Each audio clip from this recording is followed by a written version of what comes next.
ॐ अज्ञानतिमिरान्धस्य ज्ञानञ्जनशलाकया चक्षुरुन्मीलितं येन तस्मै श्रीगुरुवे नमः। ॐ नमो भगवते वासुदेवाय। ॐ नमो भगवते वासुदेवाय। ॐ नमो भगवते वासुदेवाय। श्रीमद्भागवतम तीसरा कैंटो पहला अध्याय 14वां श्लोक। तो हमने सुना किस प्रकार से विदुर जो है घर छोड़ के चले गए हैं। दुर्योधन ने बहुत बुरी तरह से धुतकार दिया है, लेकिन विदुर ने इसको एक अपॉर्चुनिटी माना। उसने अपने ऊपर होने वाले तिरस्कार को सहन किया। उनको बुरा तो बहुत लगा, लेकिन उन्होंने उसको झेल लिया और ये सोचा कि इसमें भगवान की ही इच्छा है और ये बहुत अच्छी अपॉर्चुनिटी है। Now I am free from all the responsibilities.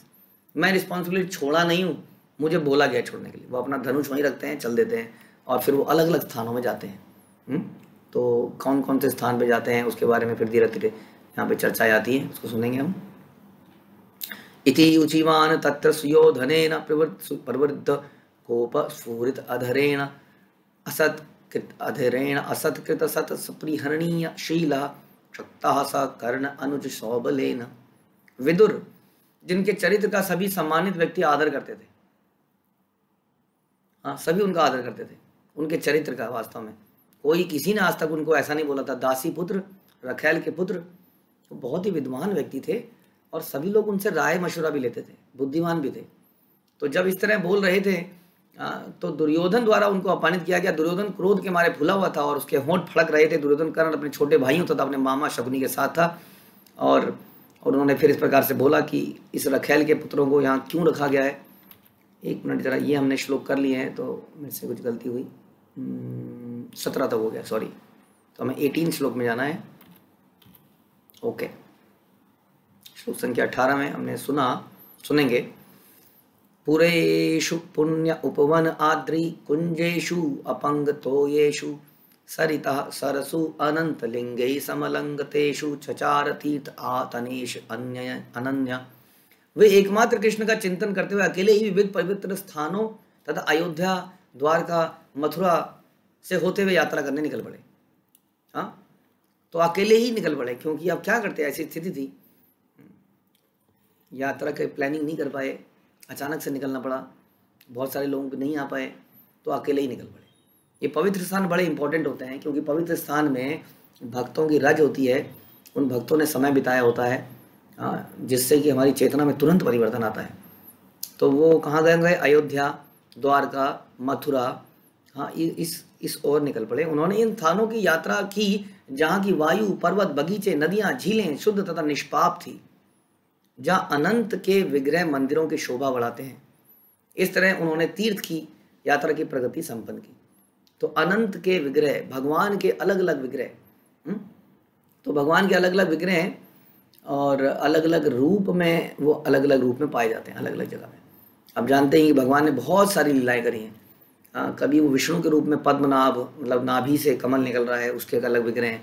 Krishna रूप में अलग अलग विग्रह हैं, बाल कृष्ण हैं, युवा कृष्ण हैं, कहीं पर वो अर्जुन के साथ हैं, कहीं पर वो गाय के साथ हैं, कहीं पर बलराम जी के साथ हैं, कहीं पर राधा रानी के साथ हैं, कहीं पर गोवर्धन धारण किए गए हैं। तो बहुत सारे भगवान की लीलाएं हैं और रूप हैं। इवन उन्होंने चक्र कभी इस हाथ में पकड़ा है, कभी इस हाथ में पकड़ा है, तो अलग अलग उनके रूप हैं। तो ऐसे रूपों के विग्रह हमारे प्राचीन जगह में बनाए जाते थे। बहुत सारे विग्रह हम देखते हैं भारतवर्ष में, अनेक विग्रह हैं। तो ऐसे विग्रह उन्होंने दर्शन किए, ऐसी नदियों में स्नान किया जो पवित्र थी, निष्पाप थी। और उसके बाद गाम पर्यटन मेघ्य विविध वृत्ति सदा आप्लुतः अधः शयनः अवधूतः अलक्षिता स्वयं अवधूत वेशा वर्तानि चेरे हरितोषणानि। इस तरह पृथ्वी का भ्रमण करते हुए उन्होंने भगवान हरि को प्रसन्न करने के लिए कृत कार्य किए। तो ये भ्रमण किस लिए किया? ये भ्रमण उन्होंने फॉर अ चेंज नहीं किया, बहुत दिन हो गए काम करते हुए, थोड़ा सा घूम आए। ये उन्होंने भ्रमण किया भगवान को प्रसन्न करने के लिए। तो जैसे हम पहले भी सुन चुके हैं, कोई भी भक्तिमय कार्य जो हम करते हैं, चाहे भगवान के नामों का जप है, चाहे व्रत रखना है, वो किस लिए है? चाहे तीर्थ यात्राएं करनी है, भगवान को प्रसन्न करने के लिए। इसलिए जब हम यात्राओं में जाएं तो इस उद्देश्य से जाएं। जब इस उद्देश्य से जाएंगे तो हमारे आधे गलत काम नहीं होंगे यात्राओं में जाके। यात्राओं में जाके हम बहुत कुछ भटक जाते हैं, कई बार वहाँ की ऑपुलेंस से। कई बार लोग यात्राओं में जाते हैं और सारा समय शॉपिंग में बर्बाद कर देते हैं, जो शॉपिंग एनीवे आपके लोकल एरिया में हो ही सकती थी। तो वास्तव में कोई तीर्थ स्थान इसलिए फेमस नहीं है कि वहाँ पे गोपी लहंगा बहुत अच्छा मिलता है। हाँ, अब अगर मिलता भी है, मान लेते हैं, मान लें यहाँ पे आपको 2000 का मिलता है, वहाँ पे आपको 1000 का मिलता है, तो वहाँ पर भी जाके हम पैसे ही बचाने गए तो क्या लाभ हुआ, सोचने का विषय है। इसलिए अधिकतर समय श्रवण कीर्तनम इन सब में लगाएं तो उसका लाभ होगा। हाँ, तो उन्होंने भगवान हरि को प्रसन्न करने के लिए कार्य किए। उनकी वृत्ति शुद्ध एवं स्वतंत्र थी। वे पवित्र स्थानों में स्नान करके निरंतर शुद्ध होते रहे। यद्यपि वे अवधूत वेश में थे, ना तो उनके बाल संवरे हुए थे, ना ही लेटने के लिए उनके पास बिस्तर था। इस तरह वे अपने तमाम परिजनों से अलक्षित रहे। अब देखिए, कई बार कई लोग कहते हैं कि देखिए जी, तो आप लोग तो हो ही बचपन से ही फटेहाल गरीब, आप तो रह लोगे हॉल में भी, कहीं पर भी नहा लोगे कॉमन जगह में, हम तो ऐसे नहीं रहे, हमारे बस की तो नहीं है ऐसे कमरों में रहना।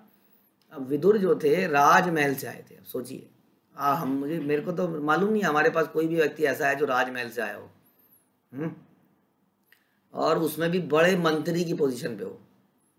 विदुर बहुत ही बड़े मंत्री की पोजीशन में, धृतराष्ट्र वगैरह सब उनसे सलाह मशवरा करते थे। ऐसा व्यक्ति अचानक से निकलता है बिना किसी ट्रेनिंग के, कह सकते हैं ऐसी कोई परिस्थिति देखी नहीं है पहले। अब वो उनके पास ना तो लेटने के लिए बिस्तर है, ना उनके बाल काटने के लिए कंघी है, ना शीशे हैं, कुछ नहीं है उनके पास, परिजन वगैरह कोई नहीं है, और वो निकल पड़े हैं। इस प्रकार से एक भक्त को हर स्थिति में के लिए रेडी रहना चाहिए। ये नहीं कि नहीं हमारे बस की नहीं है यहाँ पे रहना। तीर्थयात्री का सर्व बता रहे हैं, तीर्थयात्री का सर्व प्रमुख कर्तव्य क्या है। हम लोग सभी यात्राएं करते हैं, करना चाहते हैं, भारतवर्ष में तो बहुत यात्राएं होती है। तो बता रहे हैं कि पहला कर्तव्य क्या है, भगवान हरि को प्रसन्न करना। अब ये देखने का विषय है, क्या हमारे हरि जो है तीर्थ यात्रा में जाते ही लस्सी पीने से, पेड़े खाने से प्रसन्न हो जाएंगे, गरम गरम दूध जलेबी खाने से प्रसन्न हो जाएंगे, किस चीज़ से प्रसन्न होंगे। तीर्थ यात्रा करते समय उसे समाज की प्रसन्नता की चिंता नहीं करना चाहिए। प्रभु जी क्या करूं, मेरे साथ बहुत सारे लोग गए हैं, इनको दूध जलेबी पसंद है तो इनके साथ मुझे भी खानी पड़ गई। नहीं, आप तीर्थ स्थान में गए हैं, भगवान के धाम में गए हैं, वहाँ पे वैसे तो इस संसार में भी आप किसी की और की चिंता नहीं करते हैं, क्योंकि भगवान प्रसन्न होने से सब प्रसन्न हो जाते हैं सूनर और लेटर। हाँ, हमारे अंदर भी बहुत सारे परिवर्तन आते हैं, समाज में भी आते हैं। तो जब हम क्या करें, जब हम भगवान को प्रसन्न करने का प्रयास कर रहे हैं तो यहाँ पर समाज की प्रसन्नता की चिंता नहीं करनी चाहिए। अक्सर हम इसी चक्कर में कई कार्य कर नहीं पाते, मैंने देखा है। शुरुआत में तो ऐसा होता ही अक्सर, चलिए, लेकिन बाद में तो नहीं होना चाहिए।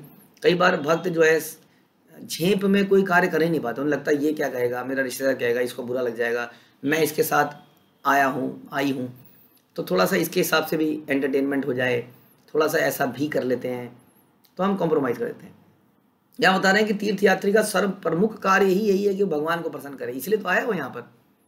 और रिश्तेदारों को तो हम घरों में प्रसन्न कर ही रहे थे। तो तीर्थ यात्रा करते समय उसे समाज की प्रसन्नता की चिंता नहीं करनी चाहिए, उसे सामाजिक औपचारिकताओं या वृत्ति या वेश पर निर्भर रहने की आवश्यकता नहीं रहती।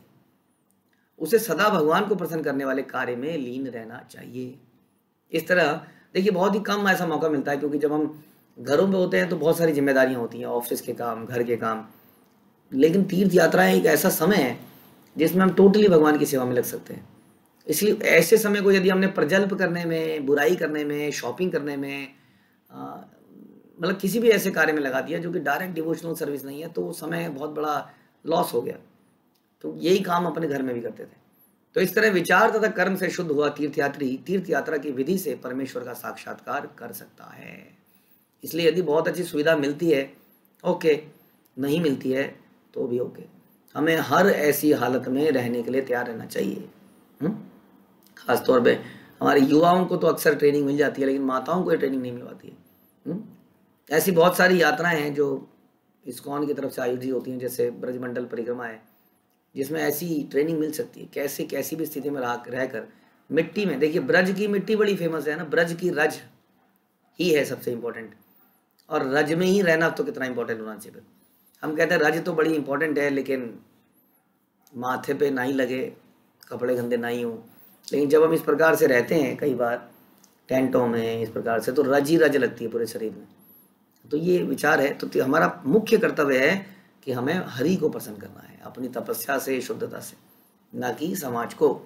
तो इसी उद्देश्य से विदुर भ्रमण कर रहे थे, और विदुर का एग्जाम्पल हमारे लिए बिल्कुल बहुत बढ़िया है। जहाँ पर इत्थम व्रजन भारतम एव वर्षम कालेन यावत गतवान प्रभासम तावत शशास क्षितम एक चक्राम एक आत्रपताम अजितेन पार्थ। इस तरह जब है भारतवर्ष की भूमि, देखिए भारत को उस वक्त भारत कहा जा रहा है, 5000 साल पहले का ये घटना है, उस वक्त भी इसका नाम भारतवर्ष था।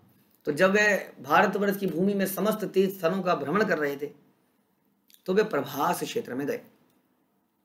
उस समय महाराज युधिष्ठिर सम्राट थे और वे सारे जगत को एक सैन्य शक्ति तथा एक ध्वजा के अंतर्गत किए हुए थे।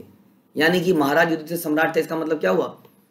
इसका मतलब हो गया कि अब ये कौरव पांडव का युद्ध हो चुका है, कौरव मारे जा चुके हैं, युधिष्ठिर सम्राट बन चुके। इन बिटवीन जब ये यात्राएं कर रहे हैं, क्योंकि ये तो पहले निकल गए थे ना, आपको याद होगा, शांति का प्रस्ताव देने गए थे, फिर बाद में विदुर ने मतलब जो भी वहाँ पे मना कर दिया गया, फिर विदुर को पूछा गया, फिर विदुर को तिरस्कार किया गया, फिर बाहर चले गए। इन बिटवीन लड़ाई हुई, झगड़ा हुआ, तब तक ये भ्रमण ही कर रहे थे। और अब ये प्रभास पहुंचे हैं, तब युधिष्ठिर सम्राट बन चुके हैं। तो तब की ये बात है। तो यहाँ बता रहे हैं प्रभुपाद कि उस समय केवल एक छत्र राजा थे, युधिष्ठिर महाराज। आज की डेट में यूनाइटेड नेशंस है, उसके नीचे बहुत सारे झंडे हैं, लेकिन उस वक्त एक ही झंडा है। यहाँ लिखा जा रहा है एक ध्वजा के अंतर्गत किए हुए थे, सारे जगत में एक ध्वजा फहर रही थी युधिष्ठिर महाराज की। ये आजकल पॉसिबल नहीं है ऐसा करना। देखिए छोटे से छोटा देश की भी लड़ाई हो जाती है आजकल, जरा सी मैटर के ऊपर कोई भी झुकने को तैयार नहीं है, और किसी में इतनी ताकत भी नहीं है कि एक छोटे से देश को भी हथिया ले। ऐसा समय आ गया है। तो उस वक्त एक ही राजा, एक ही राज्य के अंदर सब थे। उसका कारण केवल बल नहीं था, वे भगवान, क्योंकि सेंटर कृष्ण थे। सभी लोग किसी ऐसे राजा को राजा बनाना चाहते थे ओवरऑल, जो कि बड़ा ही धार्मिक है, जो पूरे संसार को बढ़िया से चलाएगा, छल कपट नहीं करेगा, चोरी चकारी नहीं करेगा। तो सब लोग स्वेच्छा से, जब युधिष्ठिर महाराज ने राजसूय यज्ञ किया तो किसी ने लड़ाई नहीं करी, जरासंध को छोड़ गए। जानते थे वो जरासंध ही तंग करेगा, इसलिए उसको पहले ही समाप्त किया गया। सब ने बोला जी हाँ युधिष्ठिर महाराज आप ही हमारे राजा हैं, what is not a problem. और इस प्रकार से युधिष्ठिर महाराज सारे संसार के राजा बन गए। तो इस प्रकार के राजा थे जो कृष्ण भावना में थे। तो इस प्रकार से हुआ। अब प्रभास क्षेत्र में जब वो आए तो क्या हुआ? तत्र अथ शुश्राव सुहृत विनष्टिम वनम यथा वेणुर्वहि संशयम संस्पद्या दग्धम अथ अनुशोचन सरस्वतीम प्रत्यक याय तृष्णीम। प्रभास तीर्थ स्थान में उन्हें पता चला कि उनके सारे संबंधी उग्र आवेश के कारण उसी तरह मारे जा चुके हैं जिस तरह बांस के घर्षण से अग्नि उत्पन्न होती है और सारे संसार को जला देती है, इसके जंगल को जला देती है। इसके बाद वे पश्चिम की ओर बढ़ते गए जहां सरस्वती नदी बहती। इससे पता चलता है कितने विरक्त हो चुके थे। अभी उन्हें पता चला कि सारे संबंधी मारे गए, सब समाप्त, खत्म। लेकिन अब वो इतने विरक्त हो चुके थे कि उनको इसका प्रभाव नहीं पड़ा, वो आगे बढ़ गए सरस्वती नदी की तरफ। जबकि इसमें कौन मरे थे? इसमें न केवल कौरव मरे थे बल्कि यादव, यदुवंश भी समाप्त हो गया था। यदु आपको जानते ही हैं कि यदुवंश आपस में लड़के समाप्त हो गए थे, भगवान की ऐसी लीला थी। तो सारे कौरव मर चुके हैं, यदुवंश समाप्त हो चुका है, ऐसा उन्होंने सुना। प्रभास तीर्थ स्थान में उन्हें ऐसा पता चला कि सारे उग्र आवेश के कारण आपस में लड़ के मर गए। कैसे? जैसे बांस के घर्षण से। ऐसा सुनते हैं हम कि जंगल में कई बार देखा होगा आपने, पहाड़ों में खास तौर पर, एक पूरा पहाड़ में आग लग रही है, पूरी दूर से दिखता है। तो ऐसा बताते हैं कि उसमें आग लगाता नहीं कोई, जो बांस के जो जंगल हैं, लंबे लंबे बांस होते हैं, हवा चलती है तो उनमें ऐसे घर्षण होता है और उससे चिंगारी निकलती है और धीरे धीरे जलता है और सारा का सारा जंगल जल जाता है। इसी तरह से वो लोग अपने ही द्वेष के कारण, ईर्ष्या के कारण जल गए, क्योंकि संसार में सारे लोग द्वेषी हैं, ईर्ष्यालु हैं, इनसे, इसलिए उनमें अपने आप ही झगड़ा हो जाता है। आप देखेंगे पड़ोसी से झगड़ जाएगा 2 सेकंड के अंदर। हाँ, तूने ऐसा कैसे कर दिया, तूने गाड़ी यहाँ पे कैसे लगा दी, गमला यहाँ कर दिया, जूते यहाँ कैसे रख दिए, कूड़ा कैसे यहाँ गिर गया। और ना तो गिराने वाले को होश है और ना ही गिरने, जिसके आगे गिरा उसके आगे उसको तितिक्षस्व, उसके अंदर कंट्रोल है, सहन शक्ति है। हाँ, तो इस प्रकार से आग लगती है अपने आप ही, बिना किसी के भड़काने से। पहले तो मंथरा को बहुत देर भड़काना पड़ा, केकई को। हाँ, वो प्रेम करती थी, कुछ हद तक तो करती थी, बहुत देर के बाद वो भड़की। आजकल तो अपने आप ही झगड़ा है, ऐसे जैसे बांसों के घर्षण से होता है। तो इस प्रकार से सारे के सारे ये संबंधी अपनी इच्छाओं के कारण, हाँ देखिए क्या होता है, जैसे समुद्र मंथन की लीला में हम देखते हैं। तो समुद्र मंथन की लीला में क्या हुआ? समुद्र मंथन की लीला में देवताओं ने जबरदस्त संग्राम, देवासुर संग्राम, किसी तरह से ये एग्री कराया गया, अच्छा तुम्हें मिलेगा। हाँ मिलेगा जी, झगड़ा मत करो, देवताओं से झगड़ा मत करो। तो ठीक है जी, ये मिलेगा। तो असुरों ने सो कॉल्ड क्या दिखाई, यूनिटी दिखाई, और असुर एक तरफ लग गए, देवता एक तरफ लग गए। लेकिन ये असुर वही हैं जो हमेशा अपनी इच्छाओं की तृप्ति में लगे रहते हैं। अब इनकी कॉमन इच्छा है इसलिए लग गए।